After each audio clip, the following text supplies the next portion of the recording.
नमस्कार दोस्तों, कहानियों की श्रृंखला में आज सुनेंगे फणीश्वर नाथ रेणु जी की चुनिंदा कहानियों में से एक कहानी संवदिया।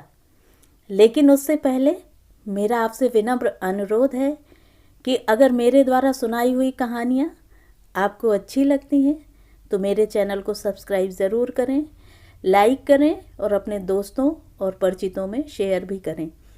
बेल आइकन दबाना बिल्कुल भी ना भूलें। आज सुनिए संवदिया। हरगोविंद को अचरज हुआ, तो आज भी किसी को संवदिया की जरूरत पड़ सकती है इस जमाने में, जबकि गांव-गांव में डाकघर खुल गए हैं। संवदिया के मार्फत संवाद क्यों भेजेगा कोई? आज तो आदमी घर बैठे ही लंका तक खबर भेज सकता है और वहां का कुशल संवाद मंगा सकता है। फिर उसकी बुलाहट क्यों हुई? हरगोविंद बड़ी हवेली की टूटी ड्योढ़ी पार कर अंदर गया। सदा की भांति उसने वातावरण को सूंघ कर संवाद का अंदाजा लगाया। निश्चय कोई गुप्त समाचार ले जाना है। चांद सूरज को भी नहीं मालूम हो, परेवा पंछी तक न जाने। पांव लागी बड़ी बहुरिया। बड़ी हवेली की बड़ी बहुरिया ने हरगोविंद को पीढ़ी दी और आंख के इशारे से कुछ देर चुपचाप बैठने को कहा। बड़ी हवेली अब नाम मात्र को ही बड़ी हवेली है। जहां दिन रात नौकर नौकरानियों और जन मजदूरों की भीड़ लगी रहती थी, वहां आज हवेली की बड़ी बहुरिया अपने हाथ से सूप में अनाज लेकर झटक रही है। इन हाथों में सिर्फ मेहंदी लगाकर ही गांव की नाइन परिवार पालती थी। कहाँ गए वे दिन? हरगोविंद ने लंबी सांस ली। बड़े भैया के मरने के बाद ही जैसे सब खेल खत्म हो गया। तीनों भाइयों ने आपस में लड़ाई झगड़ा शुरू किया। रैयतों ने जमीन पर दावे करके दखल किया। फिर तीनों भाई गांव छोड़कर शहर में जा बसे। रह गई अकेली बड़ी बहुरिया। कहाँ जाती बेचारी? भगवान भले आदमी को ही कष्ट देते हैं, नहीं तो 1 घंटे की बीमारी में बड़े भैया क्यों मरते? बड़ी बहुरिया की देह से जेवर खींच छीन कर बंटवारे की लीला हुई थी। हरगोविंद ने देखी है अपनी आंखों से द्रौपदी चीर हरण लीला। बनारसी साड़ी को 3 टुकड़े करके बंटवारा किया था निर्दयी भाइयों ने। बेचारी बड़ी बहुरिया। गांव की मुदियाइन बूढ़ी न जाने कब से आंगन में बैठकर बड़बड़ा रही थी। उधार का सौदा खाने में बड़ा मीठा लगता है और दाम देते समय मुदियाइन की बात कड़वी लगती है। मैं आज दाम लेकर ही उठूंगी। बड़ी बहुरिया ने कोई जवाब नहीं दिया। हरगोविंद ने फिर लंबी सांस ली। जब तक यह मुदियाइन आंगन से नहीं टलती, बड़ी बहुरिया हरगोविंद से कुछ नहीं बोलेगी। वह अब चुप नहीं रह सका। मुदियाइन काकी, बाकी बकाया वसूलने का यह काबुली कायदा तो तुमने खूब सीखा है। काबुली कायदा सुनते ही मुदियाइन तमक कर खड़ी हो गई। चुप रह मुझे से निमोछिए। क्या करूं काकी, भगवान ने मूछ दाढ़ी दी नहीं, न काबुली आगा साहब की तरह गुलजार दाढ़ी। फिर काबुल का नाम लिया तो जीभ पकड़कर खींच लूंगी। हरगोविंद ने जीभ बाहर निकाल कर दिखलाई, अर्थात खींच ले। 5 साल पहले गुल मोहम्मद आगा उधार कपड़ा लगाने के लिए गांव में आता था और मुदियाइन के ओसारे पर दुकान लगाकर बैठता था। आगा कपड़ा देते समय बहुत मीठा बोलता और वसूली के समय जोर जुल्म से 1 का 2 वसूलता। एक बार कई उधार लेने वालों ने मिलकर काबुली की ऐसी मरम्मत कर दी कि फिर लौटकर गांव में नहीं आया। लेकिन इसके बाद ही दुखनी मुदियाइन लाल मुदियाइन हो गई। काबुली क्या, काबुली बादाम के नाम से भी चिढ़ने लगी मुदियाइन। गांव के नाच वालों ने नाच में काबुली का स्वांग किया था। तुम हमारा मुल्क जाएगा मुदियाइन, हम काबुली बादाम पिस्ता अखरोट खिलाएगा। मुदियाइन बड़बड़ाती गाली देती हुई चली गई तो बड़ी बहुरिया ने हरगोविंद से कहा, हरगोविंद भाई, तुमको एक संवाद ले जाना है आज ही। बोलो, जाओगे ना? कहाँ?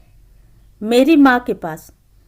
हरगोविंद बड़ी बहुरिया की छलछलाई आंखों में डूब गया। कहिए, क्या संवाद है? संवाद सुनाते समय बड़ी बहुरिया सिसकियां लेने लगी। हरगोविंद की आंखें भी भर आईं। बड़ी हवेली की लक्ष्मी को पहली बार इस तरह सिसकते देखा है हरगोविंद ने। वह बोला, बड़ी बहुरिया, दिल को कड़ा कीजिए। और कितना कड़ा करूं दिल।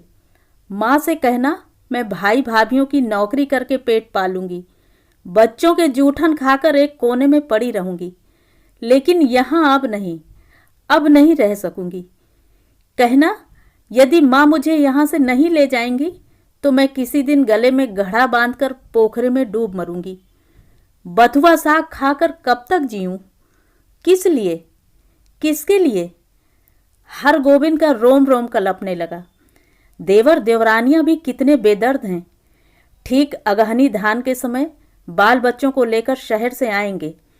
10-15 दिनों में कर्ज उधार की ढेरी लगाकर वापस जाते समय 2-2 मन के हिसाब से चावल चूड़ा ले जाएंगे। फिर आम के मौसम में आकर हाजिर, कच्चा पक्का आम तोड़कर बोरियों में बंद करके चले जाएंगे। फिर उलटकर कभी नहीं देखते। राक्षस हैं सब। बड़ी बहुरिया आंचल के खूंट से 5 रुपए का एक गंदा नोट निकालकर बोली, पूरा राह खर्च भी नहीं जुटा सकी। आने का खर्चा माँ से मांग लेना। उम्मीद है भैया तुम्हारे साथ ही आवेंगे। हरगोविंद बोला, बड़ी बहुरिया, राह खर्च देने की जरूरत नहीं, मैं इंतजाम कर लूंगा। तुम कहाँ से करोगे इंतजाम? मैं आज 10 बजे की गाड़ी से ही जा रहा हूँ। बड़ी बहुरिया हाथ में नोट लेकर चुपचाप भाव शून्य दृष्टि से हरगोविंद को देखती रही। हरगोविंद हवेली से बाहर आ गया। उसने सुना बड़ी बहुरिया कह रही थी, मैं तुम्हारी राह देख रही हूं। संवदिया अर्थात संवादवाहक। हरगोविंद संवदिया। संवाद पहुंचाने का काम सभी नहीं कर सकते। आदमी भगवान के घर से ही संवदिया बनकर आता है। संवाद के प्रत्येक शब्द को याद रखना, जिस सुर और स्वर में संवाद सुनाया गया है ठीक उसी ढंग से जाकर सुनाना सहज काम नहीं। गांव के लोगों की गलत धारणा है कि निठल्ला, कामचोर और पेटू आदमी ही संवदिया का काम करता है। न आगे नाथ न पीछे पगहा। बिना मजदूरी लिए ही जो गांव गांव संवाद पहुंचावे उसको और क्या कहेंगे? औरतों का गुलाम। जरा सी मीठी बोली सुनकर ही नशे में आ जाए, ऐसे मर्द को भी भला मर्द कहेंगे? किंतु गांव में कौन ऐसा है जिसके घर की माँ बहू बेटी का संवाद हरगोविंद ने नहीं पहुंचाया है? लेकिन ऐसा संवाद पहली बार ले जा रहा है वह। गाड़ी पर सवार होते ही हरगोविंद को पुराने दिनों और संवादों की याद आने लगी। एक करुण गीत की भूली हुई कड़ी फिर उसके कानों के पास गूंजने लगी। पैया पड़ूं दाढ़ी धरूं, हमरो संवाद ले ले जाहुरे संवदिया। बड़ी बहुरिया के संवाद का प्रत्येक शब्द उसके मन में कांटे की तरह चुभ रहा है। किसके भरोसे यहाँ रहूंगी? एक नौकर था, वह भी कल भाग गया। गाय खूंटे से बंधी भूखी प्यासी हिकर रही है। मैं किसके लिए इतना दुख झेलूं? हरगोविंद ने अपने पास बैठे हुए एक यात्री से पूछा, क्यों भाई साहब, थाना बीहपुर में गाड़ी रुकती है या नहीं? यात्री ने मानो कुढ़कर कहा, थाना बीहपुर में सभी गाड़ियां रुकती हैं। हरगोविंद ने भांप लिया, यह आदमी चिड़चिड़े स्वभाव का है, इससे कोई बातचीत नहीं जमेगी। वह फिर बड़ी बहुरिया के संवाद को मन ही मन दोहराने लगा। लेकिन संवाद सुनाते समय वह अपने कलेजे को कैसे संभाल सकेगा? बड़ी बहुरिया संवाद कहते समय जहां जहां रोई है वहां वह भी रोएगा। कटिहार जंक्शन पहुंचकर उसने देखा 15-20 साल में बहुत कुछ बदल गया। अब स्टेशन पर उतरकर किसी से कुछ पूछने की जरूरत नहीं। गाड़ी पहुंची और तुरंत भोंपे से आवाज अपने आप निकलने लगी। थाना बीहपुर, खगड़िया और बरौनी जाने वाले यात्री 3 नंबर प्लेटफॉर्म पर चले जाएं, गाड़ी लगी हुई है। हरगोविंद प्रसन्न हुआ। इसके पहले कटिहार पहुंचकर किस गाड़ी में चढ़े और किधर जाएं, इस पूछताछ में ही कितनी बार उसकी गाड़ी छूट गई है। गाड़ी बदलने के बाद फिर बड़ी बहुरिया का करुण मुखड़ा उसकी आंखों के सामने उभर आया। हरगोविंद भाई, माँ से कहना भगवान ने आंखें फेर ली, लेकिन मेरी माँ तो है। किस लिए, किस लिए? मैं बथुआ साग खाकर कब तक जीऊं? थाना बीहपुर स्टेशन पर जब गाड़ी पहुंची तो हरगोविंद का जी भारी हो गया। इसके पहले भी कई भले बुरे संवाद लेकर वह इस गांव में आया है, कभी ऐसा नहीं हुआ। उसके पैर गांव की ओर बढ़ ही नहीं रहे थे। इसी पगडंडी से बड़ी बहुरिया अपने मायके लौट आवेंगी, गांव छोड़कर चली जावेंगी, फिर कभी नहीं जावेंगी। हरगोविंद का मन कलपने लगा। तब गांव में क्या रह जाएगा? गांव की लक्ष्मी ही गांव छोड़कर चली आवेगी। किस मुंह से वह ऐसा संवाद सुनाएगा?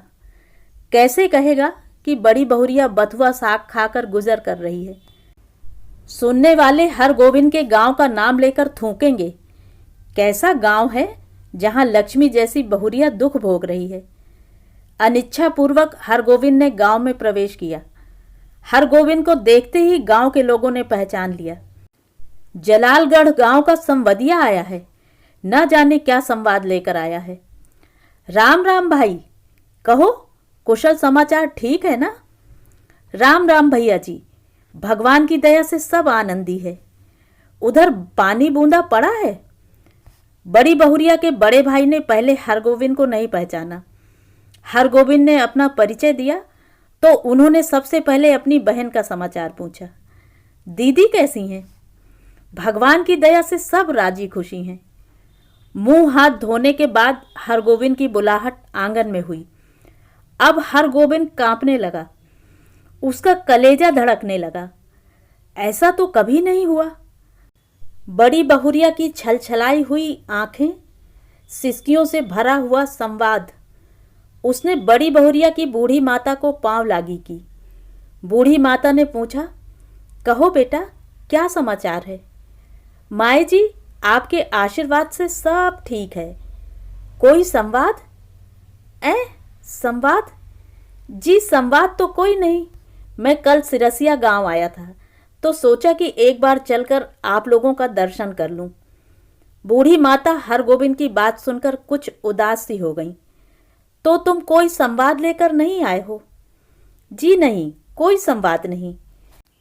ऐसे बड़ी बहुरिया ने कहा है कि यदि छुट्टी हुई तो दशहरा के समय गंगा जी के मेले में आकर माँ से भेंट मुलाकात कर जाऊंगी। बूढ़ी माता चुप रही। हरगोविंद बोला, छुट्टी कैसे मिले? सारी गृहस्थी बड़ी बहुरिया के ऊपर ही है। बूढ़ी माता बोली, मैं तो बबुआ से कह रही थी कि जाकर दीदी को लिवा लाओ, यहीं रहेगी। वहां अब क्या रह गया है? जमीन जायदाद तो सब चली ही गई। तीनों देवर अब शहर में जाकर बस गए हैं। कोई खोज खबर भी नहीं लेते। मेरी बेटी अकेली। नहीं माए जी, जमीन जायदाद अभी भी कुछ कम नहीं, जो है वही बहुत है। टूट भी गई है तो आखिर बड़ी हवेली ही है, सवांग नहीं है, यह बात ठीक है। मगर बड़ी बहुरिया का तो सारा गांव ही परिवार है। हमारे गांव की लक्ष्मी है बड़ी बहुरिया। गांव की लक्ष्मी गांव छोड़कर बाहर कैसे जाएगी? यूं देवर लोग हर बार आकर ले जाने की जिद करते हैं। बूढ़ी माता ने अपने हाथ हरगोविंद को जलपान ला कर दिया। पहले थोड़ा जलपान कर लो बबुआ।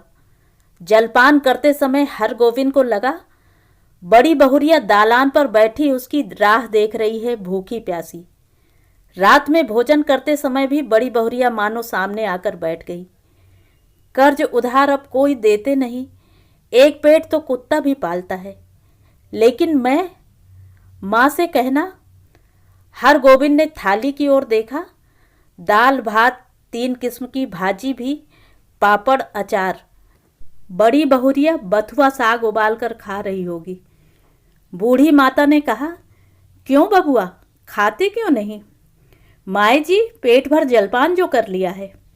अरे जवान आदमी तो 5 बार जलपान करके भी 1 थाल भात खाता है।